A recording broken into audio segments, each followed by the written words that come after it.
നമഃ. ഓം നമഃ ശിവായ. ഓം നമോ നാരായണായ. ഓം നമോ ഭഗവതേ വാസുദേവായ.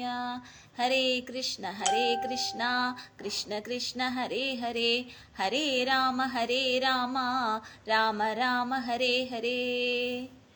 ഹരേ കൃഷ്ണ. ഓം നമ ശിവായ. ഇന്ന് നമുക്ക് ശിവപുരാണാണ് പറഞ്ഞുകൊണ്ടിരിക്കുന്നത്. അപ്പോൾ കുറച്ച് ദിവസം എനിക്ക് ലൈവിലൊന്നും വരാൻ കഴിഞ്ഞില്ലായിരുന്നു, കുറച്ച് തിരക്കുകളൊക്കെ ആയി പോയിട്ടുണ്ടായിരുന്നു. അപ്പോൾ ശിവപുരാണം പറയുന്നതിനോടൊപ്പം തന്നെ എനിക്ക് വേറൊരു കാര്യം പറയാനുണ്ട്.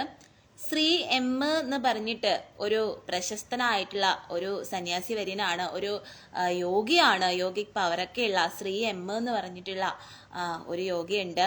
അദ്ദേഹത്തിൻ്റെ കുറേ കാര്യങ്ങൾ ഞാൻ യൂട്യൂബിൽ സെർച്ച് ചെയ്തപ്പോൾ എനിക്ക് അദ്ദേഹത്തിൻ്റെ കുറേ കാര്യങ്ങൾ എനിക്ക് അറിയാൻ കഴിഞ്ഞു. അപ്പം വളരെയധികം ഇൻട്രസ്റ്റിംഗ് ആണ് അദ്ദേഹം പറയുന്ന ഓരോരോ കാര്യങ്ങൾ എന്ന് പറയുന്നത്, വളരെയധികം ഇൻട്രസ്റ്റിംഗ് ആണ്. അതുപോലെ യേശു ക്രിസ്തു പോലും ശിവഭഗവാന്റെ ലോകത്ത് കൈലാസത്തിൽ പോവാറുണ്ടെന്നും അവിടെ നിന്ന് കാര്യങ്ങളൊക്കെ അറിഞ്ഞ് ഭൂമിയിൽ വന്ന് കാര്യങ്ങളൊക്കെ തിരക്കാറുണ്ട്. അപ്പൊ ഇവരെല്ലാവരും തമ്മിൽ, ഈ ദൈവങ്ങൾ തമ്മിലെല്ലാം തന്നെ കണക്റ്റഡ് ആണ് എന്നുള്ള കാര്യങ്ങൾ, അങ്ങനെയുള്ള കുറേ കാര്യങ്ങളെ കുറിച്ച് ഒക്കെയും ശ്രീ എം ഇതിൽ പറയുന്നുണ്ട്. അപ്പോൾ എനിക്ക് വളരെയധികം ഇൻട്രസ്റ്റിംഗ് ആയിട്ട് തോന്നി. അതുകൊണ്ട് തീർച്ചയായിട്ടും നിങ്ങളത് കേട്ടിരിക്കേണ്ട കാര്യങ്ങളാണ് കേട്ടോ. അപ്പോൾ തീർച്ചയായിട്ടും കേൾക്കാം. അപ്പോൾ ആ യേശുക്രിസ്തു തന്നെ പറഞ്ഞിട്ടുണ്ട്, ആകാശത്തിലെ പറവകൾ വിതയ്ക്കുന്നില്ല, കൊയ്യുന്നില്ല എന്ന്. അതായത് നമ്മളൊക്കെ എന്താ പറയുക, കുറേ പേര് പൈസയ്ക്ക് വേണ്ടിയിട്ട്, പണം ഉണ്ടാക്കാൻ വേണ്ടിയിട്ട് പണത്തിന്റെ പിറകെ ഇങ്ങനെ പരക്കം പായുകയാണ് അല്ലേ. അപ്പോൾ അവരവിടെ ജീവിക്കാനാണ് മറന്നു പോകുന്നത്. ആ സ്നേഹം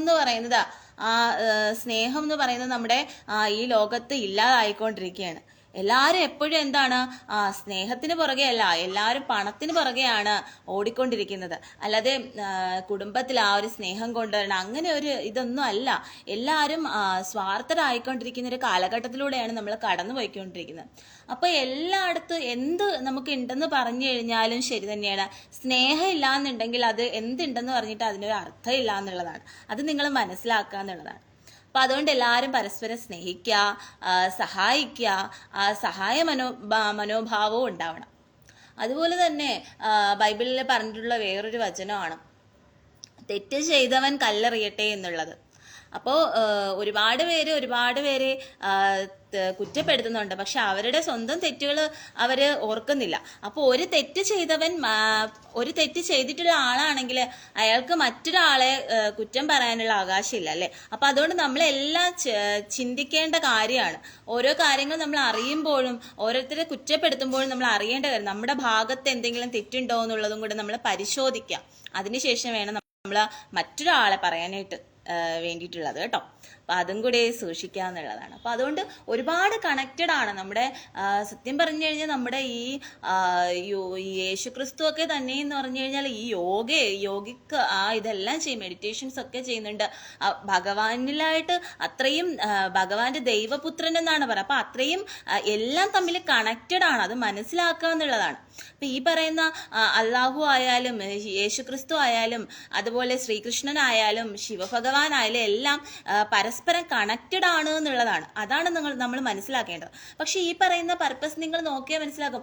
ഓരോ അവതാരങ്ങൾ എടുത്ത് ഭഗവാൻ വന്നപ്പോഴും രാധാകൃഷ്ണന്മാരായിട്ട് വന്നപ്പോഴും ഈ ഭൂമിയിൽ സ്നേഹത്തെ നിലനിർത്താൻ വേണ്ടിയിട്ടാണ് വന്നത്. അതുപോലെ യേശുക്രിസ്തു വന്നപ്പോഴും സ്നേഹത്തെ നിലനിർത്താൻ വേണ്ടിയിട്ടും കുടുംബത്തിലുള്ള സ്നേഹത്തെ നിലനിർത്താൻ വേണ്ടി, കുടുംബത്തിലെ ശിഥിലമാവാതിരിക്കാൻ വേണ്ടിയിട്ട് ഭഗവാനിലേക്ക് വരാൻ, അല്ലെങ്കിൽ ഈ ക്രിസ്തുവിലേക്ക് വരാൻ വേണ്ടിയിട്ടൊക്കെയാണ് വന്നിട്ടുള്ളത്. അതുപോലെ തന്നെയാണ് ഓരോ കൃഷ്ണനായാലും അങ്ങനെയാണ് വന്നിട്ടുള്ളത്, ഭഗവാനിലേക്ക് ചെല്ലാൻ വേണ്ടിയിട്ട്. നമ്മൾ എപ്പോഴാണ് ഭഗവാനിലേക്ക് ചെന്നെത്തുന്ന ഉള്ളതാണ്. അപ്പം അതായിരിക്കണം ഒരു മനുഷ്യന്റെ ഏറ്റവും വലിയ പർപ്പസ് എന്ന് പറയുന്നത്, നമ്മൾ ഭഗവാനിലേക്ക് എത്താന്നുള്ളതായിരിക്കണം. അല്ലാതെ വേറെ ഒന്നുമല്ല. നമുക്ക് വിധിച്ചിട്ടുള്ളതാണെങ്കിൽ നമുക്ക് കിട്ടും എന്ന് കരുതുക.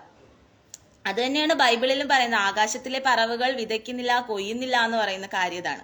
അതായത് നമുക്ക് പറ്റുന്ന കാര്യങ്ങൾ ചെയ്യാം, അതിൽ കഴിഞ്ഞില്ല എന്നുണ്ടെങ്കിൽ അത് വിട്ട് കളയാന്നുള്ളതാണ്. അല്ലാതെ നമ്മൾ തിന്മ ചെയ്തിട്ട്, അതായത് നെഗറ്റീവ്സ് ആയിട്ടുള്ള കാര്യങ്ങളും ചെയ്തിട്ട് നമ്മൾ പണം അങ്ങനെ ഒരു ഓവറായിട്ട് ചെയ്യാതിരിക്കുക എന്നുള്ളതാണ്. അപ്പോൾ അങ്ങനെയൊക്കെയുള്ള കാര്യങ്ങളുണ്ട്. അപ്പോൾ അതെല്ലാം മനസ്സിലാക്കുക എന്നുള്ളതാണ്. നമ്മളിതെല്ലാം പരസ്പരം ബന്ധപ്പെട്ട് കിടക്കുന്ന നിങ്ങൾ അത് മനസ്സിലാക്കുക എന്നുള്ളതാണ് അതിൽ നിന്ന് എനിക്ക് പറയാനുള്ളത്.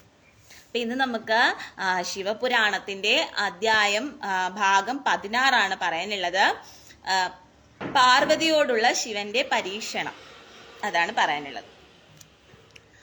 പരബ്രഹ്മ സ്വരൂപിണിയായ ശിവയുടെ സ്ഥൂല ശരീരമാണ് ഭൂമി. അതിനാൽ ദേവിയെ ആരാധിക്കുന്നതിലൂടെ ഒരു ഭക്തന് സാക്ഷാൽ പരബ്രഹ്മത്തിന്റെ അനുഗ്രഹം ഉണ്ടാകുന്നു. ഈ ധരിത്രി ബാഹ്യദൃഷ്ടികൾക്ക് ഗോചരീഭവിക്കുന്നതിനാലാണ് ദേവിയുടെ സ്ഥൂല ശരീരമായി തീർന്നിരിക്കുന്നത്. പരബ്രഹ്മം മായാതീതമായ പ്രകാശഗോളമാണ്. എന്നാൽ പരമാത്മാവിൽ നിന്നും ഉത്ഭവിച്ച ദേവി തന്നെ മായയെ സ്വീകരിച്ചുകൊണ്ടാണ് വർത്തിക്കുന്നത്. ആകയാൽ തത്വമറിയുന്ന ഒരു ഭക്തൻ തീർച്ചയായും മായാമുക്തനാകാൻ ഭൂമിയെ നിത്യവും രാവിലെയും വൈകുന്നേരവും വന്ദിക്കേണ്ടതാണ്.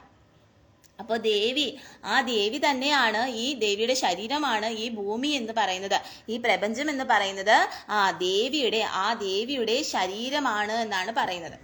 അതുപോലെ നമ്മുടെ ആ മായയെ നീക്കണമെന്നുണ്ടെങ്കിൽ, നമുക്ക് ആ മായ നീങ്ങണം എന്നുണ്ടെങ്കിൽ നമ്മൾ തീർച്ചയായിട്ടും ഭൂമി ദേവിയെ നമ്മൾ എപ്പോഴും വന്ദിക്കണം എന്നാണ് പറയുന്നത്. പാർവതിയുടെ മനോനിശ്ചയവും തപസ്സിന്റെ കാഠിന്യവും ശിവനോടുള്ള ദൃഢാനുരാഗവും എത്രത്തോളമാണെന്ന് പരീക്ഷിച്ചറിയാൻ ആദ്യമേ തന്നെ ഭഗവാൻ സപ്തഋഷികളെ നിയോഗിച്ചിരുന്നു. സപ്തഋഷികളുടെ പരീക്ഷണത്തിൽ പാർവതിയുടെ പ്രേമം ദൃഢതരവും അചഞ്ചലവും അതുല്യവുമാണെന്ന് ഭഗവാൻ കേട്ടറിഞ്ഞത്. എന്നാൽ നേരിട്ട് ചെന്ന് പാർവതിയെ പരീക്ഷിക്കാൻ തന്നെ ഭഗവാൻ ശ്രീശങ്കരൻ തീരുമാനിച്ചു. അങ്ങനെ വൃദ്ധവേഷത്തിൽ ഗിരികന്യക തപസ്സു ചെയ്യുന്ന സ്ഥലത്തെത്തിയ ഭഗവാൻ അതീവ തേജസ്വിയായ ഒരു യുവ ബ്രാഹ്മണന്റെ വേഷം കൈവരിച്ച് ആശ്രമത്തിനകത്തേക്ക് പ്രവേശിച്ചു. സഹസ്രകോടി അർക്കന്മാരുടെ പ്രഭ ഒരുമിച്ച് സമ്മേളിച്ച അതുല്യ പ്രതീതിയിൽ സഖിമാരോടൊപ്പം ഇരിക്കുന്ന ഗിരിജയെ ദർശിച്ച ഭഗവാൻ തന്റെ മനസ്സർപ്പണം ആനന്ദത്താൽ പ്രകാശനമായി. അപൂർവമായ സൗന്ദര്യ ദർശനം അദ്ദേഹത്തിന്റെ ആമോദം വളർത്തി.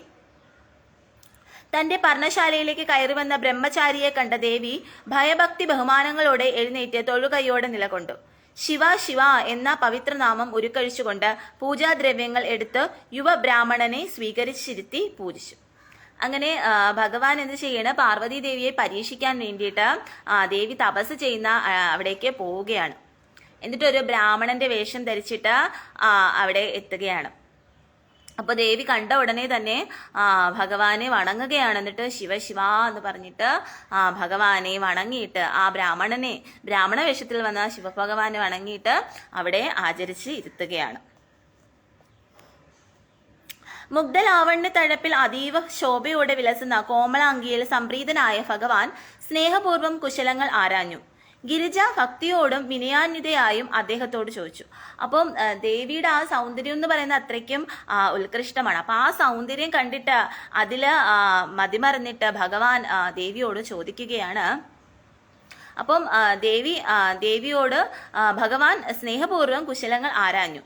ഗിരിജ ഭക്തിയോടും വിനയാന്വിതയായും അദ്ദേഹത്തോട് ചോദിച്ചു. അങ്ങനെ ഗിരിജ, അതായത് പാർവതി ദേവി അപ്പോൾ ഭഗവാനോട് ചോദിക്കുകയാണ്, അല്ലയോ മുനിശ്രേഷ്ഠ, അങ്ങ് എവിടെ നിന്നാണ് വരുന്നതെന്ന് അറിയാൻ എനിക്ക് താല്പര്യമുണ്ട്. അങ്ങയുടെ പാദകമലങ്ങൾ ഇവിടെ സ്പർശിച്ച മാത്രയിൽ തന്നെ ആശ്രമാന്തരീക്ഷം പരമപരിശുദ്ധവും തേജോമയവുമായിരിക്കുന്നു. അതീവ ഹൃദ്യവും മധുരവുമായ ദേവിയുടെ മൊഴികൾ ഭഗവാന്റെ മാനസോദ്യാനത്തെ ശീതളീകരിച്ചു. മന്ദസ്മേരത്തിന്റെ പുഷ്പം ചുണ്ടുകളിൽ അണിഞ്ഞു ചേർത്തുകൊണ്ട് അദ്ദേഹം പറഞ്ഞു, ഹേ ഭദ്രേ, ഞാനൊരു ശുദ്ധ ബ്രാഹ്മണനാണ്. പരോപകാരിയായി ഇരുന്നു കൊണ്ട് സകലർക്കും സൗഖ്യം പ്രദാനം ചെയ്യുക എന്നുള്ളതാണ് എൻ്റെ ലക്ഷ്യം. നമ്മുടെ ഇഷ്ടമനുസരിച്ച് സഞ്ചരിക്കുന്നവനാണ് എന്ന് നിന്നെക്കുറിച്ചാണ് നമുക്കറിയേണ്ടത്. നീ ആരാണ്? ഭവതിക്ക് ജന്മം നൽകാൻ തക്ക ഭാഗ്യം സിദ്ധിച്ച മഹാൻ ആരാണ്? ഏതു കുലത്തിലാണ് നിന്റെ ജനനം? ദേവിയുടെ നാമധേയം എന്താണെന്നും അറിയാൻ നമുക്ക് താല്പര്യമുണ്ട്. മാത്രമല്ല, ഈ ഘോരവനത്തിൽ ദേവി തപസ്സനുഷ്ഠിക്കുന്നത് എന്ത് കാര്യം സിദ്ധിക്കുന്നതിന് വേണ്ടിയാണ്? നവയൗവനത്തിന്റെ അഴകാർന്ന ലക്ഷണങ്ങളെല്ലാം ഒരുമിച്ച് സമ്മേളിച്ചിരിക്കുന്ന ഈ അവസ്ഥയിൽ കഠിനമായ തപസ്സിലേർപ്പെടാൻ നിനക്ക് എങ്ങനെ സാധിക്കുന്നു? മുനിമാർക്ക് പോലും അസാധ്യമായ ഈ കർമ്മത്തിന് നിന്നെ പ്രേരിപ്പിച്ചതിന്റെ പിന്നിലുള്ള ചേതോവികാരം എന്താണ്? ഹേ സുന്ദരി രത്നമേ, നീ താപസ കന്യകയാണോ? അതോ ഏതെങ്കിലും മുനിശ്രേഷ്ഠന്റെ ധർമ്മപത്നിയാണോ? വേദമാതാവിന് ചേർന്ന ശുഭലക്ഷണങ്ങളാണ് ഞാൻ നിന്നിൽ കാണുന്നത്. നീ ലക്ഷ്മി ദേവിയാണോ? അതോ ഗായത്രി ദേവിയാണോ? എല്ലാം അറിയാൻ നമുക്ക് വർദ്ധിച്ച താല്പര്യമുണ്ട്. അപ്പോൾ ഭഗവാൻ പറയുകയാണ്, ഭഗവാൻ ചോദിക്കുകയാണ്, പാർവതിയോട് ചോദിക്കുകയാണ്, എന്തിനാണ് ഈ ചെറുപ്പത്തിൽ തന്നെ ഇങ്ങനെ കഠിനമായിട്ടുള്ള തപസ് അനുഷ്ഠിക്കുന്നത്? എന്തിനു വേണ്ടിയിട്ടാണ്? നീ ആരാണ്? താപസ കന്യകയാണോ അതോ മുനിശ്രേഷ്ഠയാണോ? എന്താണ് നിനക്ക് ഇങ്ങനെ ഒരു തപസ് അനുഷ്ഠിക്കുന്നതിന്റെ ഉദ്ദേശം എന്താണ്? നിന്റെ പേരെന്താണ്? വീട് എവിടെയാണ്? ആരാണ് നിനക്ക് ജന്മം നൽകിയ ആ ശ്രേഷ്ഠൻ എന്നൊക്കെ ഇങ്ങനെ ഭഗവാൻ ചോദിക്കുകയാണ്. ബ്രാഹ്മണ ശ്രേഷ്ഠന്റെ നിരന്തരമായ ചോദ്യങ്ങൾ ശ്രദ്ധിച്ചു കേട്ടുകൊണ്ട് നിന്ന ശൈലനന്ദിനി സൗമ്യമായ സ്വരത്തിൽ മറുപടി പറയാൻ തുടങ്ങി. അല്ലയോ ബ്രാഹ്മണ ശ്രേഷ്ഠനായ പ്രഭു, അങ്ങ് ചിന്തിക്കുന്നത് പോലെ ഞാൻ സരസ്വതിയോ ലക്ഷ്മിയോ സാവിത്രിയോ അല്ല. ഹിമവാന്റെയും മേനയുടെയും പുത്രിയായ പാർവതിയാണ് ഞാൻ. കഴിഞ്ഞ ജന്മത്തിൽ ദക്ഷന്റെ പുത്രിയായി പിറന്ന ഞാൻ ഓംകാരപ്പൊരുളും പരബ്രഹ്മ സ്വരൂപനമായ ശ്രീ പരമേശ്വരന്റെ ധർമ്മപത്നിയായിരുന്നു. എന്റെ പിതാവായിരുന്ന ദക്ഷൻ നടത്തിയ യാഗത്തിൽ ജാമാതാവായ പരമശിവനെ ക്ഷണിച്ചില്ലെന്നു മാത്രമല്ല, സഭയിൽ വെച്ച് നിന്ദിക്കുകയും ചെയ്തു. ക്ഷണിക്കാതെ യാഗത്തിൽ പങ്കെടുക്കാൻ പോയ എന്നെ എല്ലാവരുടെയും മുമ്പിൽ വെച്ച് അപഹസിച്ചു. അങ്ങനെ ദുഃഖിതയും അപമാനിതയുമായ ഞാൻ ആ യാഗാഗ്നിയിൽ ചാടി ദേഹത്യാഗം ചെയ്തു. ഈ ജന്മത്തിൽ പാർവതി എന്ന നാമധേയത്തിൽ ജനിച്ച ഞാൻ ശ്രീ ശങ്കരന്റെ ധർമ്മപത്നിയാകാൻ ആഗ്രഹിച്ചുകൊണ്ടാണ് ഇവിടെ തപസ് ചെയ്യുന്നത്. എന്നാൽ നിർഭാഗ്യവശാൽ കന്ദർപ്പനെ ഭഗവാൻ ക്രോധാഗ്നിയിൽ ദഹിപ്പിച്ചു കളയുകയും എന്റെ തപസ്സിന്റെ ഫലം നൽകാതെ മൗനം ദീക്ഷിച്ചിരിക്കുകയുമാണ്.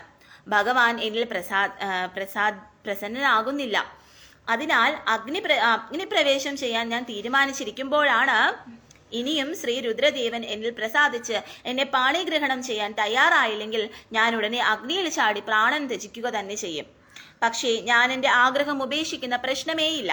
മാത്രമല്ല, ഇനിയുള്ള ജന്മങ്ങളിലും ശ്രീ പരമേശ്വരനെ പതിയായി ലഭിക്കാൻ ഞാൻ തപസ്സനുഷ്ഠിക്കുകയും ചെയ്യും.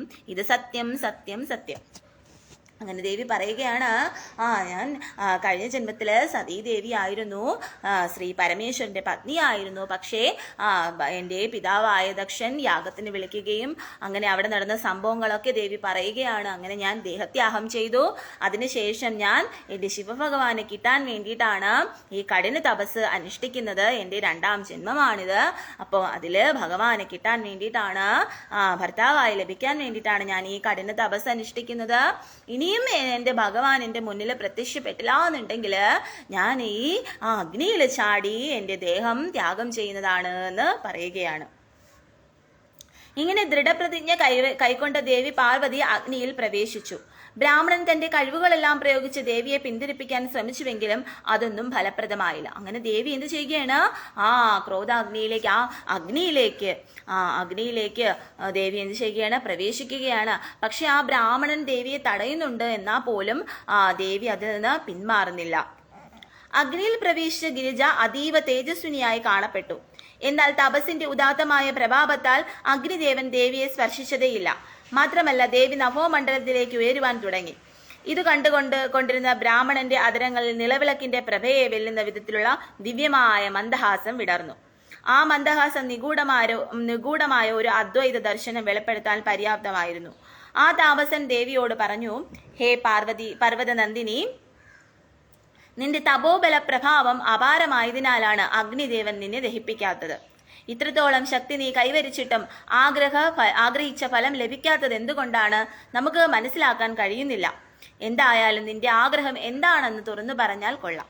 അപ്പോൾ ഭഗവാൻ പറയുകയാണ്, അപ്പോൾ ദേവി ഇതില് അഗ്നിയിൽ ചാടുന്നുണ്ട്. എന്നാൽ പോലും ദേവിയുടെ ആ തപസ്സിന്റെ കാഠിന്യം കൊണ്ട് ആ അഗ്നി പോലും ദേവിയെ ഒന്നും ചെയ്യുന്നില്ല. അങ്ങനെ ദേവി ഇങ്ങനെ മുകളിലേക്ക് ഉയരുകയാണ്. അപ്പൊ ഇത് കണ്ടിട്ട് ഭഗവാൻ പറയുകയാണ്, നിന്റെ തപസ്, നിന്റെ ശക്തി ഇത്രയും കൈവരിച്ചിട്ടും ആഗ്രഹിച്ച ഫലം ലഭിക്കാത്തത് എന്തുകൊണ്ടാണെന്ന് നമുക്ക് മനസ്സിലാക്കാൻ കഴിയുന്നില്ല. എന്തായാലും നിന്റെ ആഗ്രഹം എന്താണെന്ന് എന്നോട് തുറന്നു പറയുകയാണ്. താപസന്റെ വാക്കുകൾ ശ്രവിച്ച ഗിരിജ മറുപടി പറയാൻ സഖിമാരെ പ്രേരിപ്പിച്ചു. അപ്പോൾ പാർവതിയുടെ പ്രിയസഖിയായ വിജയ പറഞ്ഞു. അങ്ങനെ ദേവി പറയുകയാണ്, എൻ്റെ ആഗ്രഹം എന്താണെന്നുള്ളത് പറയാനായിട്ട് തൻ്റെ തോഴിമാരോട് പറയുകയാണ്. അങ്ങനെ പാർവതി ദേവിയുടെ തോഴിയായിട്ടുള്ള വിജയ പറയുകയാണ്, പുണ്യവാനായ ബ്രാഹ്മണോത്തമ, അങ്ങേക്ക് താല്പര്യമുണ്ടെങ്കിൽ ഞാൻ എല്ലാം വിശദമായി പറയാം. ഹിമവാന്റെയും മേനയുടെയും കന്യകയായ എന്റെ ദേവി ശ്രീ പരമേശ്വരന് മാത്രമേ ഭർത്താവായി വരിക്കുകയുള്ളൂ എന്ന നിശ്ചയത്തോടെ കഴിഞ്ഞ 3000 വർഷങ്ങളായി ഏറ്റവും കഠിനമായ തപസ്സിലും വ്രതാനുഷ്ഠാനങ്ങളിലും ഏർപ്പെട്ടിരിക്കുകയാണ്. നാരദ മുനിയുടെ ഉപദേശം അനുസരിച്ചാണ് എന്റെ സഖി തപസ് അനുഷ്ഠിക്കുന്നത്. അപ്പോ 3000 വർഷങ്ങൾ നിങ്ങൾ നോക്കൂ, അന്നത്തെ കാലത്തൊക്കെ ഇത്രയും വർഷങ്ങളാണ് ദേവി കഠിനമായിട്ടുള്ള തപസ് എടുത്തിട്ട് ഭഗവാനെ ലഭിക്കാൻ വേണ്ടിയിട്ട്. അപ്പൊ നിങ്ങൾ ചിന്തിക്കുക, അപ്പൊ ഈ കാലഘട്ടത്തിൽ ആരൊക്കെയാണ് ഇങ്ങനെ തപസ് ചെയ്യുന്നവര്? ഇങ്ങനെ തപസ് എടുക്കുന്ന എത്ര സ്ത്രീകളുണ്ട്? ആരും തന്നെ ഇല്ല അല്ലേ? വളരെ കുറവാണല്ലേ നമുക്ക്. അപ്പോ അതാണ് പറയുന്നത്, അങ്ങനെ 3000 വർഷങ്ങള്, 1-2 വർഷമല്ല, 3000 വർഷങ്ങളാണ് ദേവി ശിവഭഗവാന് ലഭിക്കാൻ വേണ്ടിയിട്ട്, ഭർത്താവായി ലഭിക്കാൻ വേണ്ടിയിട്ട് കഠിനമായിട്ടുള്ള തപസ് ആചരിച്ചത്. അപ്പോ അങ്ങനെ കഠിനമായിട്ടുള്ള തപസ് ആചരിച്ചുകൊണ്ട് ശ്രീ പരമേശ്വരനെ പതിയായിട്ട് ലഭിക്കാൻ വേണ്ടിയാണ് ദേവി ഇങ്ങനെ കഠിന തപസ് അനുഷ്ഠിക്കുന്നത് എന്ന് വിജയ പറയുകയാണ്. വിജയയുടെ വാക്കുകൾ ശ്രവിച്ച ജടാധാരിയായ നരോത്തമൻ ചിരിച്ചുകൊണ്ട് ആരാഞ്ഞു, ഹേ സഖി, നീ എന്നെ പരിഹസിക്കാൻ വേണ്ടിയാണോ ഈ പ്രഭാഷണം മെനഞ്ഞെടുത്തത്? എന്നാൽ നീ പറഞ്ഞതെല്ലാം സത്യത്തിൽ അധിഷ്ഠിതമാണെങ്കിൽ ഇക്കാര്യം പാർവതി തന്നെയാണ് നമ്മോട് പറയേണ്ടത്.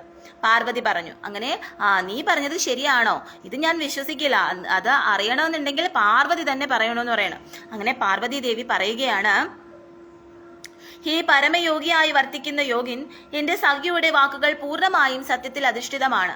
ഭഗവാൻ ശ്രീ ശങ്കരനെ ഞാൻ എന്റെ മനോക്ഷേത്രത്തിൽ പ്രതിഷ്ഠിച്ചിട്ട് വർഷങ്ങളേറെയായി. പക്ഷേ ഭഗവാൻ എന്റെ പതിയായി തീരുമോ എന്ന നേരിയ സംശയം മനസ്സിൽ ജനിച്ചത് കൊണ്ടാണ് ഇക്കാലം അത്രയും ഞാൻ അദ്ദേഹത്തെ തപസ് ചെയ്തത്. അപ്പോ ഭഗവാനെ പറഞ്ഞതെല്ലാം സത്യമാണ്. ഭഗവാനെ ഞാൻ 3000 വർഷങ്ങളായിട്ട് തപസ് അനുഷ്ഠിക്കുകയാണ്, എന്നിട്ട് ഇതുവരെയും എന്റെ തപസ്സില് ഭഗവാൻ പ്രസന്നനായിട്ടില്ല എന്ന് പറയുകയാണ്. ബ്രഹ്മചാരിയായ ബ്രാഹ്മണ ശ്രേഷ്ഠൻ വചിച്ചു, ദേവി പറഞ്ഞതെല്ലാം സത്യം തന്നെയാണെന്ന കാര്യം ഞാൻ മനസ്സിലാക്കുന്നു. ഞാൻ ഇനിയും ഇവിടെ നിൽക്കുന്നില്ല, ഞാനിതാ ഉടനെ മടങ്ങുകയാണ്. അദ്ദേഹത്തിന്റെ മുമ്പിൽ നമസ്കരിച്ചുകൊണ്ട് ദേവി പറഞ്ഞു, പ്രഭോ, അവിടുന്ന് ഈ ആശ്രമം വിട്ടു പോകുന്നതിന് മുമ്പ് എനിക്ക് നന്മ ഉണ്ടാകാൻ തക്ക സാത്വികോപദേശങ്ങൾ നൽകാൻ കനിവുണ്ടാകണം. ബ്രാഹ്മണൻ പറഞ്ഞു, നാം പറയുന്നതനുസരിച്ച് പ്രവർത്തിച്ചാൽ നിനക്ക് നന്മയെ വന്നു ചേരും. നീ പറഞ്ഞ ആ മഹാദേവനെ കുറിച്ച് നമുക്കറിയുന്നത് പോലെ മറ്റാർക്കും തന്നെ അറിയില്ലെന്ന സത്യം നീ മനസ്സിലാക്കണം. ദേവി സദാ വാഴ്ത്തുന്ന രുദ്രൻ ഉദാസീനനും നിർവികാരനുമാണ്. കാളയുടെ അടയാളം വെച്ചുകൊണ്ടുള്ള ധ്വജമാണ് അവൻ ധരിച്ചിരിക്കുന്നത്. ശുദ്ധമാക്കി വെക്കേണ്ട ശരീരം മുഴുവനും ചുടല ഭസ്മം കൊണ്ട് ലേപനം ചെയ്തിരിക്കുന്നു. ശിരസിൽ ജട ചൂടി പുലിത്തോലും ധരിച്ചുകൊണ്ട് നിർജ്ജലനായിട്ടാണ് അയാൾ നടക്കുന്നത്. കയ്യിൽ തലയോടും ഏന്തിക്കൊണ്ടാണ് യാതൊരു കുസലുമില്ലാതെ അയാൾ ഭിക്ഷാടനം നടത്തുന്നത്. കുലം എന്നതുപോലും അറിയാതെ അലക്ഷ്യമായി അലഞ്ഞു നടക്കുന്ന അവന്റെ ശിരസ് മുഴുവൻ വിഷസർപ്പങ്ങൾ ചുറ്റിപ്പിണഞ്ഞു കിടക്കുന്ന ഭയാനകമായ രംഗമാണ് നമുക്ക് ദർശിക്കാൻ കഴിയുന്നത്. ഭീതിതമായ കണ്ണുകൾ ആർക്കും വെറുപ്പ് തോന്നിക്കും. മാതാപിതാക്കൾ ആരാണെന്നറിയാതെ, എവിടെയാണ് ജന്മം കൊണ്ടതെന്നറിയാതെ ഭൂതപ്രേതാദികൾ ഗണങ്ങളോടൊപ്പം സദാ അലഞ്ഞു നടക്കുന്ന ഒരുവനെ ഭർത്താവായി സ്വീകരിക്കുന്നത് സുന്ദരിയും ജ്ഞാനിയുമായ നിനക്ക് ചേർന്നതല്ല. ഇക്കാര്യങ്ങൾ വ്യക്തമായും അറിയാമായിരുന്നത് കൊണ്ടാണ് പണ്ട് ദക്ഷൻ അയാളെ യാഗവേദിയിലേക്ക് ക്ഷണിക്കാതെ ഇരുന്നതെന്ന കാര്യം ദേവി അറിയണം. അപ്പോ ആരാണ് മുനിയുടെ വേഷത്തിൽ വന്നത്? ഭഗവാൻ തന്നെയാണ്. അപ്പൊ ഭഗവാൻ ദേവിയെ പരീക്ഷിക്കാൻ വേണ്ടിയിട്ടാണ് ദേവിയോട് പറയുന്നത്, ഇങ്ങനെയൊക്കെയാണ് പരമശിവൻ എന്ന് പറഞ്ഞാൽ ഇതൊക്കെയാണ് എന്ന് ദേവിയോട് പറയുകയാണ്. അങ്ങനെയുള്ള ആ ഒരു രൂപമായതുകൊണ്ട് തന്നെയാണ് ഭഗവാനെ ദക്ഷൻ ആ യാഗത്തിൽ പോലും ക്ഷണിക്കാതിരുന്നത് എന്ന് പറയുകയാണ്. ബ്രാഹ്മണ വേഷധാരിയായ ശ്രീ പരമേശ്വരൻ തുടർന്നു, ഹേ സുന്ദരീ തിലകമേ, പർവ്വതകുമാരിയായ നിനക്ക് സർവ്വഗുണങ്ങളും ഒത്തുചേർന്ന ഒരു ഭർത്താവിനെ കണ്ടെത്താൻ യാതൊരു പ്രയാസവുമില്ല. മാത്രമല്ല 3000 വർഷം കഠിനതപം അനുഷ്ഠിച്ചിട്ടും സംപ്രീതനാകാത്ത നിർദ്ദയനുമാണ്.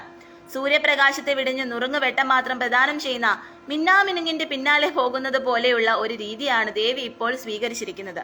സർവ്വഗുണങ്ങളുടെയും ഉറവിടമായ മഹാവിഷ്ണു, ബ്രഹ്മദേവൻ തുടങ്ങിയ സത്പുരുഷന്മാർ ഉള്ളപ്പോൾ യാതൊരുവിധ യോഗ്യതയുമില്ലാത്ത, ജാതി മതങ്ങളിലില്ലാത്ത ശിവന്റെ കാരുണ്യത്തിന് വേണ്ടി ഒരു തരുണീമണിയും തപസ് അനുഷ്ഠിക്കാറില്ല. വിദ്യയും കാരുണ്യവുമില്ലാത്ത ശിവൻ ദേവിക്ക് യോജിച്ചവനെയല്ല. ഹേ ഭദ്രേ, ഞാൻ ഈ പറയുന്നതെല്ലാം നിന്റെ നന്മയ്ക്ക് വേണ്ടി മാത്രമാണെന്ന് ഓർക്കുക. പഞ്ചമുഖനും ജടാധാരിയും മുക്കണ്ണനുമായ ശിവനെ നിനക്ക് എങ്ങനെ ഇഷ്ടപ്പെടാൻ കഴിഞ്ഞുവെന്ന് എത്ര ശ്രമിച്ചിട്ടും പിടികിട്ടുന്നില്ല. നിന്റെ പ്രീതനായി വർത്തിച്ചിരിക്കുന്ന കാമദേവനെ പോലും അയാൾ തന്റെ യോഗബലത്താൽ ദഹിപ്പിച്ചു കളഞ്ഞില്ലേ? ഇങ്ങനെ അനേകം ദുർഗുണങ്ങളുള്ള ഒരുവനെ പതിയായി ലഭിക്കാൻ വേണ്ടിയാണോ ദേവി വ്രതാനുഷ്ഠാനങ്ങളോടെ കഠിനതപം ചെയ്തെന്ന് ഓർത്തപ്പോൾ എനിക്ക് ലജ്ജ തോന്നുന്നു. അപ്പോൾ പറയുകയാണ്, ഇങ്ങനെയുള്ള ഒരു ആളെയാണോ ദേവി ഇനി ഭർത്താവായിട്ട് സ്വീകരിക്കാൻ ആഗ്രഹിക്കുന്നത്? ബ്രഹ്മദേവനും മഹാവിഷ്ണുവും ഒക്കെ അത്രയും സുന്ദരന്മാരാണ്. അപ്പൊ അങ്ങനെയുള്ള ദേവന്മാരും ഒക്കെ അത്രയും സുന്ദരന്മാരായിട്ടുള്ളവരുള്ളപ്പോ, അത്രയും ഇതായിട്ടുള്ളവരുള്ളപ്പോ ഇങ്ങനെയൊക്കെ ജടാധാരിയായിട്ടുള്ള ഇങ്ങനെ സർപ്പത്തെയൊക്കെ ചുറ്റി നടക്കുന്ന അങ്ങനെയുള്ള ഒരു ഭർത്താവിനെയാണോ നിനക്ക് പതിയായിട്ട് നീ ആഗ്രഹിക്കുന്നത്? അതിനു വേണ്ടിയിട്ടാണോ നീ തപസ് ചെയ്യുന്നത് എന്ന് ചോദിക്കുകയാണ്. ബ്രാഹ്മണന്റെ തന്ത്രങ്ങളൊന്നും പാർവതിയുടെ ദൃഢനിശ്ചയത്തെ തകർക്കാൻ പര്യാപ്തമായില്ല. അദ്ദേഹത്തിന്റെ വാക്കുകൾ ദേവിയുടെ മനസ്സിൽ ക്രോധാഗ്നി ജ്വലിപ്പിക്കാൻ മാത്രമേ ഉപകരിച്ചുള്ളൂ. ദേവി കോപത്തോടെ പറഞ്ഞു, ഹേ ബ്രാഹ്മണ വേഷധാരിയായ കാപട്യക്കാര, അങ്ങ് അധമ മനസ്സിന്റെ ഉടമയാണെന്ന് ഞാൻ ഒരിക്കലും വിചാരിച്ചിരുന്നില്ല. വിഷലിപ്തമായ മനസ്സുമായിട്ടാണ് എന്റെ ആശ്രമത്തിലേക്ക് അങ്ങ് കടന്നു വന്നതെന്ന് അറിഞ്ഞിരുന്നുവെങ്കിൽ ഞാൻ ഒരിക്കലും താങ്കളെ ആദരിക്കുമായിരുന്നില്ല. ജ്ഞാനിയും മഹത്തായ സാത്വിക ഗുണങ്ങളെല്ലാം ഒത്തുചേർന്ന ഒരു വ്യക്തിയാണെന്ന് കരുതിയാണ് ഞാൻ എന്റെ മനോഗതം വ്യക്തമാക്കിയത്.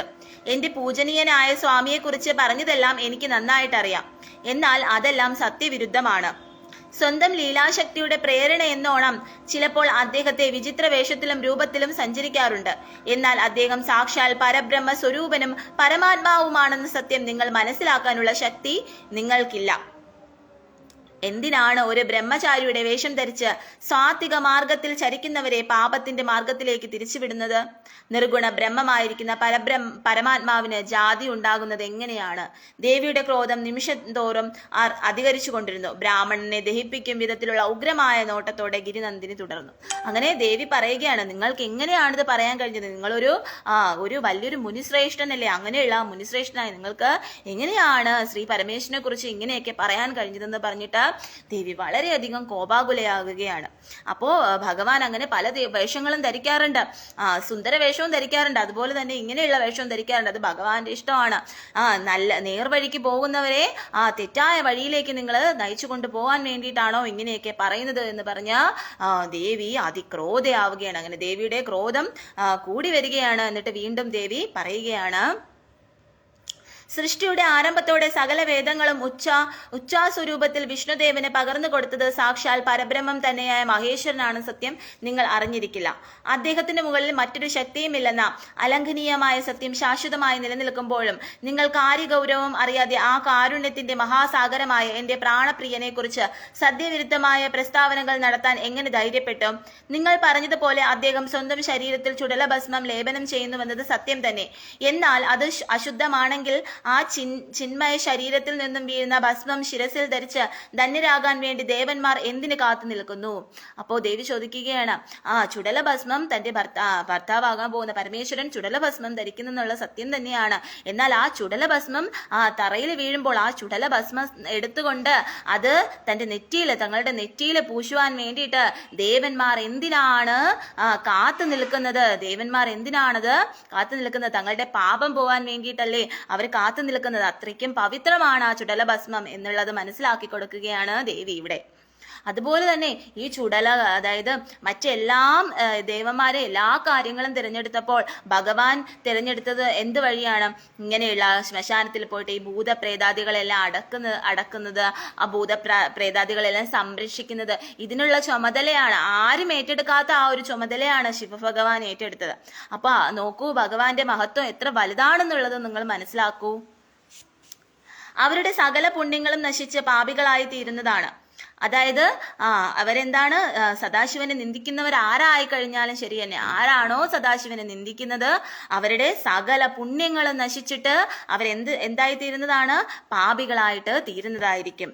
എന്റെ മനോക്ഷേത്രത്തിലെ ഈശ്വരനെ നിന്ദിച്ച് നിങ്ങളെ പൂജിച്ച് ആരാധിച്ചത് മൂലം എന്നിലും പാപത്തിന്റെ കറ പുരണ്ടിരിക്കുന്നു. അതായത് എന്റെ മനോക്ഷേത്രത്തിലെ ഈശ്വരനായിട്ടുള്ള ശിവഭഗവാനെ നിങ്ങൾ നിന്ദിച്ചതുകൊണ്ട് എന്റെയും മനസ്സിൽ എനിക്കും പാപക്കറ പുരണ്ടിരിക്കുകയാണ്. എടാ ദുഷ്ട, നിന്റെ മനസ്സ് നിറയെ പാപവിഷമാണുള്ളത്. ഗുരുകൃപാ കടാക്ഷത്തിൽ അദ്ദേഹത്തെ ശരിക്കറിയാനുള്ള അപൂർവ സൗഭാഗ്യം എനിക്ക് സിദ്ധിച്ചിട്ടുണ്ട്. സാക്ഷാൽ പരബ്രഹ്മമായ ശിവൻ എന്നെ പത്നിയായി സ്വീകരിച്ചില്ലെങ്കിൽ ഞാൻ എന്നും കന്യകയായി തന്നെ ജീവിക്കും. നഭോ മണ്ഡലത്തിൽ ജ്വലിച്ചു നിൽക്കുന്ന സൂര്യദേവൻ ഒരുപക്ഷെ സത്യം കൈവിട്ട് പടിഞ്ഞാറ് ഉദിച്ചുവെന്ന് വരാം. മേരുപർവ്വതം യഥാസ്ഥാനത്ത് നിന്നും ഇളകി മാറിയെന്നും വരാം. സാഗരം സത്യം ലംഘിച്ച് കരകവിഞ്ഞൊഴുകിയേക്കാം. താമരശിലയിൽ അങ്കുരിച്ചുവെന്ന് വരാം. എന്നാൽ ഇതൊക്കെ സംഭവിച്ചാലും ഈ പർവ്വതനന്ദിനിയുടെ ദൃഢനിശ്ചയത്തിന് മാറ്റം സംഭവിക്കുന്നതല്ല. അപ്പൊ ദേവി പറയണേ, എന്തൊക്കെ സംഭവിച്ചു കഴിഞ്ഞാൽ, ഈ പ്രകൃതിയിൽ എന്തൊക്കെ മാറ്റങ്ങൾ ഉണ്ടായി കഴിഞ്ഞാൽ, എന്തൊക്കെ സംഭവിച്ചു കഴിഞ്ഞാലും ശരി തന്നെ തന്റെ പതിയെ അല്ലാതെ തന്റെ പരമശിവനെ അല്ലാതെ മറ്റൊരാളെ ഞാൻ ഭർത്താവായിട്ട് പതിയായിട്ട് സ്വീകരിക്കുന്നതല്ല എന്ന് ദേവി പറയുകയാണ്. അപ്പൊ പലരും ശിവഭഗവാനെ ആരാധിക്കുന്നതിൽ നിന്ന് മാറിയിട്ട് നാരായണൻ അങ്ങനെയുള്ള രൂപങ്ങളെയൊക്കെ ആരാധിക്കും. പക്ഷേ ശിവഭഗവാൻ എന്ന് പറഞ്ഞാൽ അത്രയും നമുക്ക് പെട്ടെന്ന് തന്നെ നമ്മുടെ കാര്യങ്ങളെല്ലാം നടത്തിത്തരുന്ന, അത്രയും പീസ്ഫുൾ ആയിട്ടുള്ള, അത്രയും സൗമ്യമായിട്ടുള്ള, അത്രയും എന്നാൽ ദേഷ്യം വന്നു കഴിഞ്ഞാൽ അത്രയും ദേഷ്യമാണ്, എന്നാൽ കൂടി അത്രയും സൗമ്യമായിട്ടുള്ള സുന്ദര രൂപമാണ് ശിവഭഗവാന്റെ എന്ന് പറയുന്നത്. അപ്പൊ അത്രയും ഇതാണ്. അപ്പൊ ചിലര് നാരായണ ഭക്തിയിലോട്ട് പോകുമ്പോഴത്തേക്ക് ഈ ശിവഭഗവാൻ തന്നെയാണ് നാരായണനായിട്ട് മാറുന്നത്. അത് മനസ്സിലാക്കാന്നുള്ളതാണ്. അതായത് ശിവൻ തന്നെയാണ് നാരായണൻ എന്ന് പറയുന്നത്. ശിവഭഗവാന്റെ തന്നെ ഒരു സുന്ദര രൂപമാണ് നാരായണൻ എന്ന് പറയുന്നത്. അത് സ്ഥിതിയാണെന്നുള്ളതേ ഉള്ളൂ. ഇത് സംഹാരവും മംഗളവും ആണ് ഭഗവാന്റെ രൂപം എന്നുണ്ടെങ്കിൽ നാരായണൻ എന്ന് പറയുന്നത് സ്ഥിതിയാണെന്നുള്ളതേ ഉള്ളൂ. അപ്പൊ പാർവതി ഇപ്പം കുറെ നാള് ശിവഭഗവാനെ പൂജിച്ചുകൊണ്ടിരുന്നിട്ട് പെട്ടെന്ന് നാരായണനിലേക്ക് പോയാലും കൃഷ്ണനിലേക്ക് പോയാലും അവിടെ നാരായണൻ ആ രൂപത്തിൽ വരുന്നത് ശിവഭഗവാൻ തന്നെയാണ്. അപ്പൊ അത് മനസ്സിലാക്കുക എന്നുള്ളതാണ്. അപ്പം ഭഗവാൻ രണ്ടല്ല, ഹരിയും ഹരനും രണ്ടല്ല, ഒന്നാണെന്നുള്ളത് കൂടി നിങ്ങൾ മനസ്സിലാക്കുക എന്നുള്ളതാണ്. അപ്പോൾ ദേവി പറയുകയാണ്, ഇങ്ങനെയുള്ള ഇതൊക്കെ പറയാൻ നിങ്ങൾക്ക് ആ സത്യം മനസ്സിലാകാതെയാണ് നിങ്ങൾ ഇങ്ങനെയൊക്കെ പറഞ്ഞത് എന്ന് പറഞ്ഞിട്ട് ദേവി വളരെയധികം കോപിഷ്ഠയാണ്. പക്ഷെ ദേവിയെ പരീക്ഷിക്കാൻ വേണ്ടിയിട്ട് ഇതൊക്കെ പറയുന്നത് ആരാണ്? ആ ശിവഭഗവാൻ തന്നെയാണ് വന്ന് ഇതൊക്കെ പറയുന്നത് എന്നുള്ളതാണ് അതിലെ സത്യം. ബ്രാഹ്മണന്റെ നേർക്ക് ഇത്രയും പറഞ്ഞിട്ട് ദേവി മൗനം ദീക്ഷിച്ചു. എന്നാൽ വീണ്ടും അദ്ദേഹം എന്തോ പറയാൻ ഒരുങ്ങുന്നു എന്നറിഞ്ഞ് ഗിരിജ സഖിമാരോടായി പറഞ്ഞു, സഖിമാരെ, ഈ ദുഷ്ടനായ കപടവേഷധാരിയെ ശബ്ദിക്കാൻ ഇനി അനുവദിക്കരുത്. മാത്രമല്ല, സദാശിവനെ നിന്ദിക്കുന്നതും കേട്ടുകൊണ്ട് നമ്മൾ ഇവിടെ നിൽക്കുന്നത് തന്നെ മഹാപാപമാണ്. ആയതിനാൽ നമുക്കിവിടെ നിന്നും മറ്റൊരിടത്തേക്ക് പോകാം. ഇവിടെ നമ്മൾ ഇനിയും നിന്നാൽ ഈ വിവരദോഷിയുമായി സംസാരിക്കേണ്ടി വരും. അത് നമുക്ക് പദ്യമാവില്ല. അയ്യോ, ഈ ദുഷ്ടന്റെ ദുർഭാഷണങ്ങൾ ശ്രവിച്ച് നമ്മുടെ കർണങ്ങളും മനസ്സും അശുദ്ധമായിരിക്കുന്നു. സഖിമാരെ, വരൂ, നമുക്കുടനെ ഈ സ്ഥലം വിട്ട് പോകാം. അങ്ങനെ ദേവി പറയുകയാണ്, ഇനിയും നമ്മൾ ഇവിടെ നിന്ന് കഴിഞ്ഞാല് ഈ താപസവര്യൻ എന്തെങ്കിലുമൊക്കെ പറയും, അത് കേട്ട് കഴിഞ്ഞാൽ നമുക്ക് അരോചകമായിരിക്കും. അതുകൊണ്ട് നമുക്ക് ഇവിടുന്ന് പോവാന്ന് പറഞ്ഞിട്ട് ദേവി തന്റെ സഖിമാരെയെല്ലാം വിളിച്ചുകൊണ്ട് അവിടെ നിന്ന് പോവുകയാണ്. ദേവിയും സഖിമാരും പോകാനൊരുങ്ങവേ ബ്രാഹ്മണ വേഷധാരിയായ സാക്ഷാൽ കൈലാസേശ്വരൻ തന്റെ സാക്ഷാൽ രൂപം കൈവരിക്കുകയും ദേവിക്ക് പ്രത്യക്ഷ ദർശനം നൽകുകയും ചെയ്തു. അങ്ങനെ ദേവിയും സഖിമാരും അവിടുന്ന് പോവാനൊരുങ്ങുന്ന സമയത്ത് ഭഗവാൻ എന്ത് ചെയ്യുകയാണ്? തന്റെ യഥാർത്ഥ സദാശിവ രൂപത്തെ തന്റെ സാക്ഷാൽ രൂപം കൈവരിച്ചുകൊണ്ട് ദേവിക്ക് ആ പ്രത്യക്ഷ ദർശനം നൽകുകയാണ്. അതീവ വശ്യവും ഹൃദ്യവുമായ ഒരു മന്ദഹാസത്തിന്റെ ചെറുപുഷ്പം ദിവ്യാദരങ്ങളിൽ ചേർത്തുകൊണ്ട് ഭഗവാൻ പാർവതിയുടെ കരം ഗ്രഹിച്ചുകൊണ്ട് പറഞ്ഞു. എന്നിട്ട് എന്ത് ചെയ്യണം? ഭഗവാൻ ഒരു അതിഹൃദ്യമായിട്ടുള്ള ഒരു മന്ദഹാസം പൊഴിച്ചുകൊണ്ട് ദേവിയുടെ കരം ഗ്രഹിച്ചുകൊണ്ട് ഭഗവാൻ പറയുകയാണ്, ദേവി പാർവതി, നമ്മെ ഉപേക്ഷിച്ച് നീ എവിടേക്കാണ് പോകുന്നത്? ഇനി നാം നിന്നെ ഉപേക്ഷിക്കുകയില്ല. നാം നിന്നിൽ അത്യന്തം പ്രസന്നനായിരിക്കുന്നു. എന്ത് വരം വേണമെങ്കിലും ദേവിക്ക് ആവശ്യപ്പെടാം. ദേവിയുടെ ആഗ്രഹം എന്ത് തന്നെ ആയാലും നാം അത് സാധിച്ചു തരുന്നതാണ്. പാർവതി, നിന്റെ തപസിദ്ധിയാൽ നാം നിന്റെ ദാസനായി തീർന്നിരിക്കുന്നു. ത്രിലോകങ്ങളിലുള്ള സൗന്ദര്യം മുഴുവൻ ആവാഹിച്ചെടുത്ത രൂപത്തിലുള്ള ദേവിയുടെ അഭൗമ കാന്തി നമ്മെ വല്ലാതെ മോഹിപ്പിക്കുന്നു. ദേവിയുടെ അഭാവം നമ്മെ ഇത്രമാത്രം തപ്പിച്ചുവെന്ന് വിസ്തരിക്കാൻ കൂടെ പ്രയാസമാണ്. എന്നാൽ വിവിധ തരം പരീക്ഷണങ്ങൾ ദേവിയെ വിധേയമാക്കുക എന്നുള്ളത് നമ്മുടെ നിശ്ചയമായിരുന്നു. അതുകൊണ്ട് ദേവി പരിഭവിക്കേണ്ട കാര്യമേയില്ല. ത്രിലോകങ്ങളിലും ഐശ്വര്യവതിയായ ദേവി എല്ലാ അർത്ഥത്തിലും നമുക്ക് അതീതയായി തീർന്നിരിക്കുന്നു. നാം ഇപ്പോൾ തന്നെ ദേവിയെ നമ്മുടെ ധർമ്മപത്നിയായി സ്വീകരിച്ചിരിക്കുന്നു. നമ്മോടൊപ്പം കൈലാസത്തിലേക്ക് വരാൻ ഇനി ഒട്ടും അമാന്തിക്കേണ്ടതില്ല. ലോകത്തിന്റെ നിലനിൽപ്പിന് നമ്മെക്കാൾ തപശക്തി ദേവി ആർജിക്കേണ്ടതിനായിട്ടുള്ളതിനാലാണ് ഇത്രയും കാലം ദേവി നിശ്ചയത്തോടെ തപസ് അനുഷ്ഠിക്കേണ്ടി വന്നത്. എല്ലാവിധ പരീക്ഷണങ്ങളിൽ നിന്നും ദേവിയെ പൂർണ്ണമായും സ്വതന്ത്രയാക്കിയിരിക്കുന്നു. ശ്രീ ഭഗവാന്റെ തിരുവചനങ്ങൾ അമൃതധാര പോലെ അനുഭവിക്കുകയായിരുന്ന ദേവിയുടെ അകതാരിൽ ശുഭപ്രതീക്ഷകളുടെ നവ്യകുസുമങ്ങൾ വിടരുവാൻ തുടങ്ങി. അനേകം വർഷത്തെ ഘോര തപസ്സിന്റെ ഫലം അത്യന്തം ശുഭകരവും ആഗ്രഹസിദ്ധിക്ക് അനുസൃതവുമായി തീർന്നുവെന്നറിഞ്ഞ ദേവിയുടെ വദനബിംബം സഹസ്രകോടി ബാലാർക്കന്മാർ ഒരുമിച്ച് ഉദിച്ച പോലെ പ്രകാശപൂരിതമായി. ലജ്ജ കൊണ്ട് കുനിഞ്ഞ് ആനന്ദത്തോടെ അവൾ മെല്ലെ വാക്കുകൾ ഉരുക്കഴിച്ചു. അങ്ങനെ ഭഗവാൻ പറയുകയാണ്, ഇത്രയും കഠിന തപസ് ചെയ്ത നിന്റെ തപസ്സില് ഞാൻ സംപ്രീതനായിരിക്കുകയാണ് പാർവതി. അതുകൊണ്ട് നിനക്ക് നിന്റെ ദാസനായിട്ട് തന്നെ ഞാൻ തീർന്നിരിക്കുകയാണെന്ന് പറയുകയാണ്. അപ്പൊ നിനക്ക് എന്ത് വരമാണ് വേണ്ടതെന്ന് ഭഗവാൻ ചോദിക്കുകയാണ്. അപ്പോൾ ദേവി തന്റെ വരം എന്താണെന്നുള്ളത് പറയുകയാണ്. ജഗദീശ്വര, ഞാൻ കഴിഞ്ഞ ജന്മവും സതി എന്ന നാമധേയത്തിൽ അങ്ങയുടെ പത്നിയായിരുന്നുവെന്നും ഈ ജന്മത്തിൽ മേനയുടെ പുത്രിയായി പാർവതി എന്ന പേരിൽ ജന്മം കൊണ്ടതാണെന്നുമൊക്കെ വ്യക്തമായി അറിയാമായിരുന്നിട്ടും ഈ ഉള്ളവളെ ഇത്രത്തോളം കഠിന പരീക്ഷണങ്ങൾക്ക് അവിടുന്ന് വിധേയയാക്കി. എന്നാൽ എന്നെ ധർമ്മപത്നിയായി സ്വീകരിക്കാൻ ദയവ് തോന്നിയതിൽ ഞാൻ ധന്യയായിരിക്കുന്നു. അങ്ങയുടെ അനുവാദത്തോടെ ഞാൻ എൻ്റെ പിതൃസന്നിധിയിലേക്ക് പോകുകയാണ്. പ്രഭോ, അങ്ങ് വിധിപ്രകാരം പിതാവിന്റെ അനുമതിയോടെ എന്നെ പാണിഗ്രഹണം ചെയ്യണമെന്ന് ഞാൻ അപേക്ഷിക്കുന്നു. അങ്ങ് ആവശ്യപ്പെടുന്നത് എന്തും പിതാശ്രീ സാധിച്ചു തരുമെന്ന കാര്യത്തിൽ സംശയിക്കേണ്ട. നിഗൂഢമായ എന്തോ സത്യപ്പൊരുൾ അകതാരിൽ കണ്ടറിഞ്ഞ ശ്രീ പരമേശ്വരൻ മന്ദഹാസം ചുണ്ടുകൾ ചൂടിക്കൊണ്ട് തിരുവചനം നടത്തി. അങ്ങനെ ദേവി പറയുകയാണ്, ഭഗവാനെ, ഞാൻ കഴിഞ്ഞ ജന്മത്തിൽ സതീദേവിയായിരുന്നു. അപ്പോൾ എൻ്റെ പിതാവ് ഞാൻ ഈ ജന്മത്തില് പാർവതി ദേവിയാണ്. അതുകൊണ്ട് തന്നെ എൻ്റെ പിതാവ് നമ്മുടെ വിവാഹത്തിന് തയ്യാറാണ്. അതുകൊണ്ട് അങ്ങ് എന്നെ പരിണയിക്കണം എന്നുള്ള വരമാണ് ദേവി ചോദിക്കുന്നത്. അപ്പോ ഭഗവാൻ പറയുകയാണ്, ദേവി, ബ്രഹ്മാവും മനുഷ്യരും തുടങ്ങിയ സകല പ്രാണികളും നശ്വരമാണ്. എന്നാൽ സ്വതന്ത്രനായ എന്നെ ദേവി അടിമയാക്കിയിരിക്കുന്നത് ഘോര തപസ്സിലൂടെയാണെന്ന് ഇത് വിസ്മയകരം തന്നെ. ആദി സ്വരൂപിണിയും പ്രകൃതിയും മഹാമായയുമായ ദേവി തന്നെയാണ് ജീവജാലങ്ങളുടെ ഐശ്വര്യത്തിനും നിലനിൽപ്പിനും മൂലകാരണമായി തീർന്നിരിക്കുന്നത്. ഭക്തന്മാരുടെ സൗഖ്യം സദാഗ്രഹിച്ച് അതിനു വേണ്ട തപസ്സനുഷ്ഠിക്കുന്ന ദേവി ഗുണത്തിലും കാര്യത്തിലും മാത്രമേ നാം തമ്മിൽ വ്യത്യാസമുള്ളൂ. രജോ ഗുണത്തിലും തമോ ഗുണത്തിലും സാത്വിക ഗുണത്തിലും അധിഷ്ഠിതമായ സൂക്ഷ്മ പ്രകൃതിയാണ് ദേവി എന്ന കാര്യം ആദികാലത്തു തന്നെ നിശ്ചയം ചെയ്തതാണ്. എന്നാൽ സമസ്ത ഭൂതങ്ങളുടെയും ആത്മാവും നിർവികാരനും സർവ്വവ്യാപിയുമായിട്ടാണ് നാം നിലകൊള്ളുന്നത്. ഭക്തന്മാരുടെ ആഗ്രഹം സബലീകരിക്കുന്നതിന് വേണ്ടിയാണ് നാം ശരീരം സ്വീകരിച്ചിരിക്കുന്നത്. അങ്ങനെയുള്ള നാം നിന്റെ പിതാവിന്റെ അടുക്കൽ ചെന്ന് നിന്നെ നമുക്ക് നൽകണമെന്ന് അപേക്ഷിക്കാൻ ഒരുങ്ങുമെന്ന് ദേവി കരുതുന്നുവെങ്കിൽ അത് ശരിയായ പ്രവണതയല്ല. അതിന് നാം തയ്യാറായാൽ അദ്ദേഹത്തിന് മുമ്പിൽ നാം നിസ്സാരനായി ഭവിക്കുന്നതാണ്. അപ്പോൾ ഭഗവാൻ പറയുകയാണ്, നാം ഈ നമ്മുടെ ശരീരം തന്നെ സ്വീകരിച്ചിരിക്കുന്നത് പറയുന്നത് നമ്മുടെ ഭക്തന്മാർക്ക് വേണ്ടിയിട്ടാണെന്നാണ് ഭഗവാൻ പറയുന്നത്. അപ്പൊ നോക്കൂ, ഭഗവാന് മറ്റൊന്നുമല്ല, ഭഗവാൻ ആ ഭക്തരാണ് ഏറ്റവും വലുത് എന്ന് പറയുന്നത്. അപ്പൊ അതുകൊണ്ട് തന്നെ ദേവിയുടെ പിതാവിന്റെ അടുത്ത് ഞാൻ വന്ന് വിവാഹാഭ്യർത്ഥന നടത്തുകയാണെങ്കിൽ അത് എനിക്ക് ഒരു എനിക്ക് തന്നെ അതൊരു നിസാരമായിട്ട് ഭവിക്കുന്നതായിരിക്കും. അതുകൊണ്ട് അതിന് കഴിയില്ല എന്ന് പറയുകയാണ്. ഭദ്രേ, ഇക്കാര്യങ്ങളെല്ലാം ദേവിക്ക് വ്യക്തമായി അറിയാമായിരുന്നിട്ടും എന്തിനാണ് നമ്മെ ഇതിന് പ്രേരിപ്പിക്കുന്നത്? എന്നാൽ വിധിപ്രകാരമേ വേളി നടക്കാവൂ എന്ന നിശ്ചയമാണ് ദേവിക്കുള്ളതെന്ന് നാം അറിയുന്നു.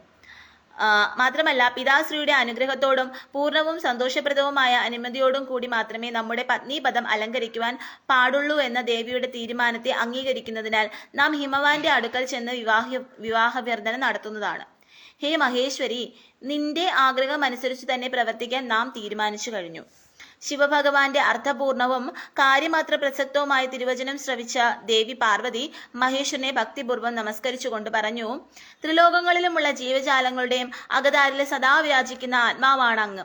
ഞാനാണെങ്കിൽ പ്രകൃതിയാണ്. അവിടുത്തെ നിഷ്കാമ ഭക്തയായ എന്നിൽ കരുണയുള്ളതിനാലും എന്നോടുള്ള സ്നേഹാധിക്യത്താലും അങ്ങ് വിശാല ഹൃദയനാണ്. അതുകൊണ്ട് തന്നെ എന്നെ പത്നിയായി നൽകണമെന്ന് എന്റെ പിതാവിനോട് ആവശ്യപ്പെടുന്നത് ഒരു യാചനയാണെന്ന് ധരിക്കേണ്ട കാര്യമില്ല. ഞാനും അങ്ങും അഭേദ്യമാണെന്നിരിക്കെ അങ്ങ് ആഗ്രഹിച്ച് ചോദിക്കുന്നത് കേവലം ഒരു ശരീരത്തെയല്ല, മറിച്ച് ഞാനും അങ്ങും ഒന്നായിരിക്കുന്നു എന്ന സത്യദർശനം ലോകത്തിന് ബോധ്യപ്പെടുത്തി കൊടുക്കുവാനുള്ള ഒരു മാർഗം സ്വീകരിക്കാൻ മാത്രമാണ്. പ്രപഞ്ചകർത്താവായ എന്ന നിലയിൽ ശക്തിയോടൊത്തു ചേർന്നുകൊണ്ട് സത്യത്തിലും ധർമ്മത്തിലും അധിഷ്ഠിതമായ ഐശ്വര്യ ജീവിതം ജീവികൾക്കായി പ്രദാനം ചെയ്യുക എന്ന കർത്തവ്യം നിറവേറ്റാൻ ഒരുമ്പെടുമ്പോൾ യാതൊന്നിലും ന്യൂനത സംഭവിക്കുന്നില്ല. കാരണം പ്രകൃതിയായ ഞാനും നിർവികാര പരബ്രഹ്മമായ അങ്ങും ഒരുമിച്ച് സമ്മേളിക്കുമ്പോൾ പ്രപഞ്ച ഭരണ സംവിധാനത്തിന് യാതൊരു വിഘാതവും ഉണ്ടാകുന്നതേയല്ല. അതിമഹത്തായ ലീലകളാണ് അങ്ങ് നടത്തുന്നത്. പ്രഭോ, അങ്ങ് നടത്തുന്ന ഓരോ ലീലകളുടെയും പിന്നിൽ ഒളിഞ്ഞു വർത്തിക്കുന്ന പ്രപഞ്ചതത്വം അനാവരണം ചെയ്യാനും അവ മുൻകൂട്ടി അറിയുവാനും ശക്തിയുള്ളവരാരും തന്നെയില്ല. അങ്ങ് ചമയ്ക്കുന്ന ലീലകളുടെ വിശുദ്ധാർത്ഥം വെളിപ്പെടുത്തുന്നത് അങ്ങയുടെ മനോനിശ്ചയപ്രകാരമുള്ള മറ്റൊരു സംഭവം നടക്കുമ്പോഴാണ്.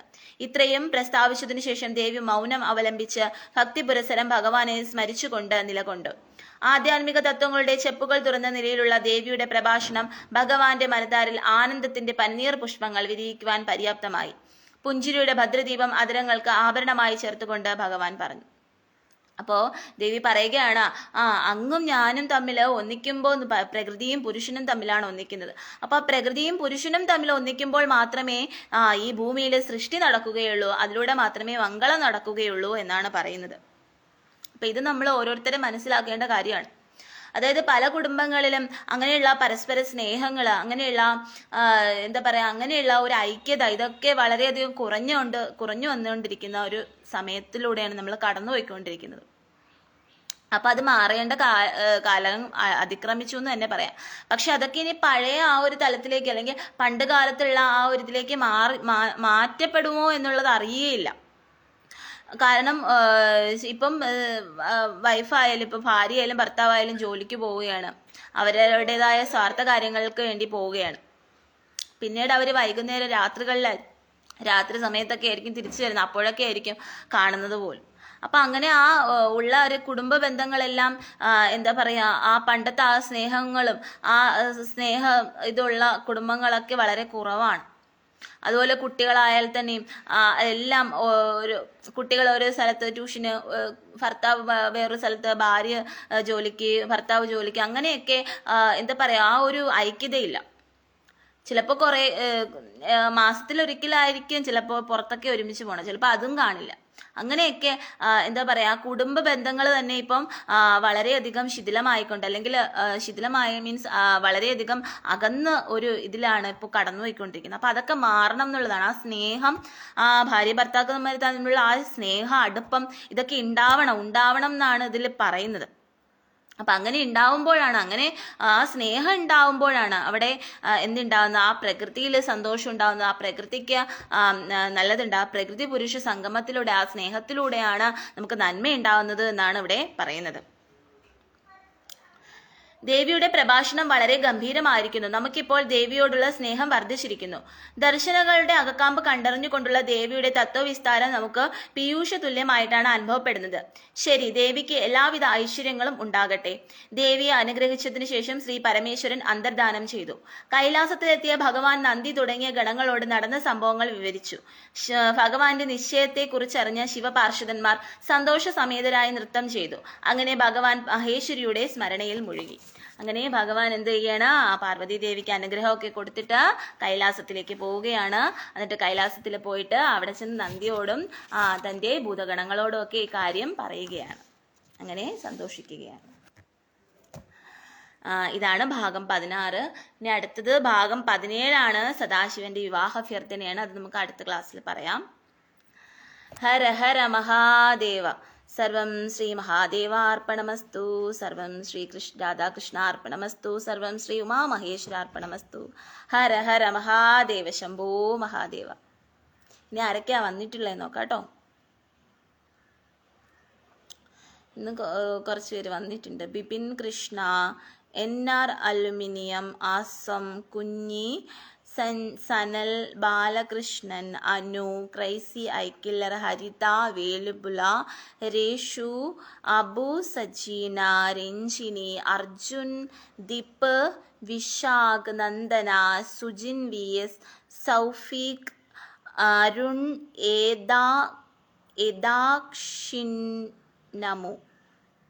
ഏതാക്ഷിന്നാമു അങ്ങനെ ഒരു പേരാണ് കേട്ടോ. മിഥുൻ കണ്ണൻ, ഷൺമുഖ ട്രാവൽസ്. ഹായ്. അപ്പം എല്ലാവരും വന്നതിൽ വളരെ സന്തോഷമുണ്ട്. അപ്പം നമ്മൾ അതാണ് മനസ്സിലാക്കേണ്ടത്, നമ്മുടെ കുടുംബങ്ങളിലുള്ള ആ ഒരു ഐക്യത, കുടുംബത്തിലുള്ള ആ ഒരു പരസ്പര സ്നേഹം, ഇതൊക്കെ പണ്ടുള്ള നമ്മുടെ മുത്തശ്ശിമാരടുത്തും ഒക്കെ ചോദിച്ചാൽ നമുക്ക് മനസ്സിലാവും. പണ്ട് കാലങ്ങളിൽ എങ്ങനെയാണ് നമ്മൾ ആ കുടുംബത്തിൽ കൂടുമ്പോൾ ഇമ്പമുള്ളതാണ് കുടുംബം എന്ന് പറഞ്ഞിട്ടുള്ളത്. അപ്പം അങ്ങനെ ആ കൂടുമ്പോൾ ഇമ്പമുള്ള കുടുംബമായിട്ട് പണ്ട് കാലത്തൊക്കെ എങ്ങനെയാണ് കഴിഞ്ഞിട്ടുള്ളതെന്ന് അവരോട് ചോദിച്ചാൽ നമുക്ക് മനസ്സിലാക്കിയെടുക്കാൻ കഴിയുന്നതാണ്. പക്ഷെ ഇന്നത്തെ കാലത്ത് അതൊക്കെ, ആ സ്നേഹം, ആ കുടുംബത്തിന്റെ ആ ഒരു ഒത്തൊരുമ, അല്ലെങ്കിൽ ആ ഒരു ഐക്യത, ഇതൊക്കെ എല്ലാം ശിഥിലമായി എല്ലാം ഇല്ലാതായിക്കൊണ്ടിരിക്കുന്ന ഒരു കാലഘട്ടമാണിത്. അതായത് ഭാര്യ ഭർത്താക്കന്മാരുടെ ഉള്ളിൽ പോലും പരസ്പരം അവർ തമ്മിലൊരു കോൺവെർസേഷൻ അല്ലെങ്കിൽ ഒരു സംസാരം ഇല്ല. അവർ തമ്മിലൊരു ഒരു ആത്മ ഇതായിട്ടുള്ള ഒരു അടുപ്പമില്ല പലരും തമ്മിൽ. ചുരുക്കം ചില കുടുംബങ്ങളിൽ മാത്രമേ ഉള്ളൂ അങ്ങനെയൊക്കെ ഉള്ളത്. കുറെ നേരം നിന്ന് സംസാരിക്കുക, അവരുടെ കാര്യങ്ങൾ പങ്കുവയ്ക്കുക, അങ്ങനെയൊക്കെയുള്ള ചുരുക്കം ചില കുടുംബങ്ങളാണ് മാത്രമേ ഉള്ളൂ. പിന്നെ ഇതിൽ തന്നെ ഒരുപാട് പേര് കുടുംബപരമായിട്ടുള്ള റീൽസ് ഒക്കെ ചെയ്യുന്നുണ്ട്. അപ്പൊ അങ്ങനെയൊക്കെ ചെയ്ത് അങ്ങനെയൊക്കെ കാണിക്കുമ്പോൾ അങ്ങനെയൊക്കെ ഒരു ഇത് വരുമ്പോഴെങ്കിലും കുടുംബം ഐക്യമായിട്ട് നിൽക്കുന്നുണ്ടല്ലോ, അത് തന്നെ വലിയ ഭാഗ്യം എന്ന് പറയുകയാണ്, ഭാഗ്യം എന്ന് വിചാരിക്കുകയാണ്.